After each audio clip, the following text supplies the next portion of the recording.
Rabies is a fatal viral disease affecting the central nervous system of mammals. It is caused by the highly neurotrophic rabies virus. The disease is transmitted via contaminated saliva through bites, scratches, wounds, mucosal exposure, and very rarely through transplanted neurologic tissues such as cornea. Animals that transmit the disease include canines such as dogs and foxes, cats, bats, raccoons, or any other kind of mammal.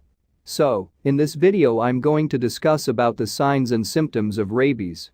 If you are looking for a more comprehensive lecture, you can watch my previous video on rabies. The link to that video is in the description below. Following a bite or scratch, the virus enters muscle tissue and then into the motor neurons of the peripheral nervous system. The virus follows a prolonged incubation period, which means that the initial symptoms of rabies appear about 20 to 90 days after the exposure. During this period, the virus remains hidden from the immune system.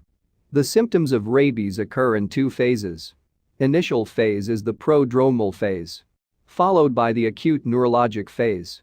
Prodromal phase starts as the virus enters the central nervous system. Duration of this period is around 2 to 10 days. During this period, non-specific symptoms start to develop, including fever and a flu-like illness. Paresthesia, pain, and intense itching at the site of inoculation is pathognomonic for rabies. Other symptoms in this phase include loss of appetite, headache, pharyngitis, nausea, diarrhea, sleeping difficulties, agitation, and depression. Acute neurologic phase is progressive, starting with central nervous system signs, and the patient ultimately goes into paralysis and coma, followed by death.